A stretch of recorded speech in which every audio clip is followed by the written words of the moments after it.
പുറത്ത് പോകാൻ ഒരു പ്ലാനും ഉണ്ടായിരുന്നില്ല. എനിക്ക് പെട്ടെന്നുണ്ടായൊരു പ്ലാനായിരുന്നു ഒരു എക്സിബിഷൻ കാണാൻ പോകാന്നുള്ളത്. ഇതെൻ്റെ റൂമിൻ്റെ അടുത്താണോ എന്ന് ചോദിച്ചാൽ അല്ല, അടുത്തല്ല, കുറച്ച് ദൂരമാണ്.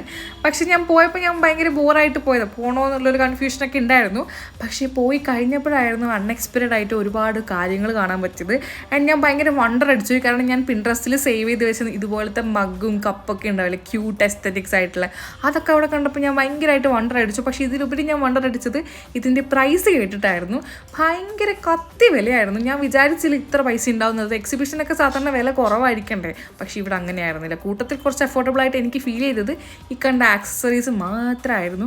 അതും അഫോർഡബിൾ ആണെന്ന് ചോദിച്ചാൽ അല്ല, ഇതിലും ബെറ്റർ നമുക്ക് പോയി വേറെ എവിടെ നിന്നൊക്കെ വാങ്ങിക്കാൻ പറ്റും. മൊത്തത്തിലൊരു രാജസ്ഥാനി മയമായിരുന്നു. അതങ്ങനെയാണല്ലോ, രാജസ്ഥാൻ എക്സിബിഷൻ എന്ന് പറയുമ്പം രാജസ്ഥാനിലെ കാര്യങ്ങളായിരിക്കണമല്ലോ മിക്കവാറും ഉണ്ടാവേണ്ടത്.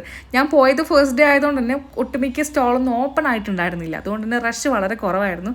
പിന്നെ അവിടെ ഒരു ചെറിയൊരു അഫോർഡബിൾ ആയിട്ട് ബുക്ക് സ്റ്റോൾ